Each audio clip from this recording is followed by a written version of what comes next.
I watched this ancient face a game of his where he drops 41 kills so that I can tell you the little things he does that you don't.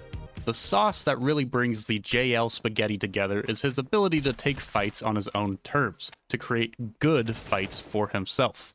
What's a good fight? A good fight is where you manipulate the situation into giving yourself an advantage that is outside of your raw aim.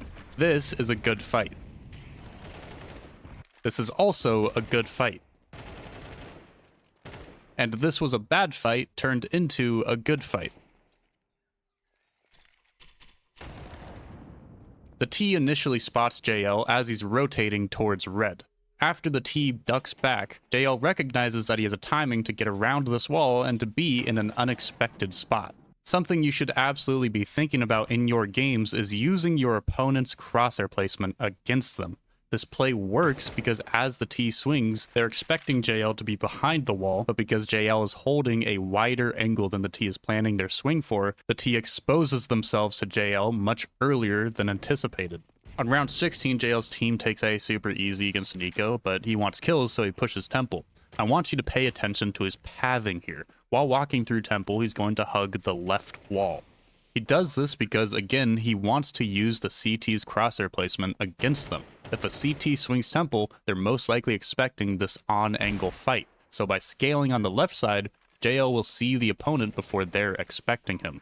Once he gets close to the entrance to Temple, he takes a step to the right so then he can get a good horizontal peek onto the CTs by swinging back to the left. Now let's take a look at T pistol round because I think it does a great job of illustrating picking and choosing the types of fights you want in the context of what's happening in the round. JL gets dropped to P250 and goes towards middle while the rest of his team are silently walking up B main and cave. Now as this mid lurk, JL has two options. He can play it passive from elbow and cut off the shelf rotates, or he can play it aggressive and look for fights. This choice is determined by the pace of his team. Because his team is going slow, JL playing aggressively here keeps the two CTs committed to middle and heavily slows down their rotates towards B. But even though he is playing for a gunfight, he's not overly committing to it, instead opting for jiggle pre-fires and less committal types of peeks against this red player. Because of JL's aggression, it forces this donut player to stay put. This red player has to engage in this fight instead of rotating over towards B early, and this A rotate now has to pay attention to JL within red.